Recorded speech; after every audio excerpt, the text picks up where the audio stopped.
کمیٹیوں کی Panama leaks کے T O آرز پر پارلیمانی کمیٹی کا اجلاس بغیر کسی نتیجے کے ہی ختم ہو گیا ہے۔ حکومتی اور اپوزیشن کمیٹیوں کے درمیان ڈیڈ لاک تاحال برقرار ہے۔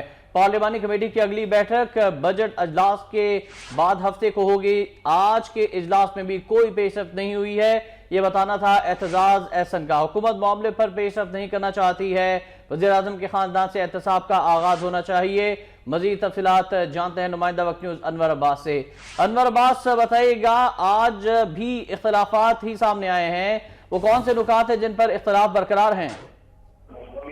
جی، آج کے اجلاس میں ٹی او آرز کمیٹی کی جس میں حکومتی کمیٹی اور اپوزیشن کمیٹی کے درمیان ٹی او آرز کے حوالے سے بات چیت ہوئی، اس میں کوئی خاص بات چیت ہو ہی نہیں سکی۔ اجلاس کے شروع میں وزیراعظم کی صحتیابی کے حوالے سے دعا کی گئی، نیک تمناؤں کا اظہار کیا گیا، جبکہ اس کے بعد اپوزیشن کی جانب سے ایک حکومتی وزیر کی جانب سے دیے گئے ایک بیان پر شدید تحفظات کا اظہار کیا گیا اور اپنا احتجاج ریکارڈ کروایا گیا، جس کے بعد اجلاس جو ہے وہ اسی طرح ختم ہو گیا اور اس میں باقاعدہ طور پر کوئی پیش رفت جو ہے وہ دکھائی نہیں دی، جس بات کا اعتراف خود متحدہ اپوزیشن نے بھی بعد ازاں اپنی پریس کانفرنس کے دوران کیا۔ ان کا یہ کہنا تھا کہ اجلاس میں آج تھوڑی سی بھی پیش رفت نہیں ہوئی اور انہوں نے یہ بھی اس بات کا بھی اعادہ کیا کہ حکومت اگر اسی طرح چلتی رہی تو اس کام میں مہینوں لگ سکتے ہیں، تاہم اپوزیشن کے پاس اس حوالے سے مختلف جو ہیں آپشنز موجود ہیں اور وہ ان آپشنز کو زیر غور لا سکتی ہے۔ جی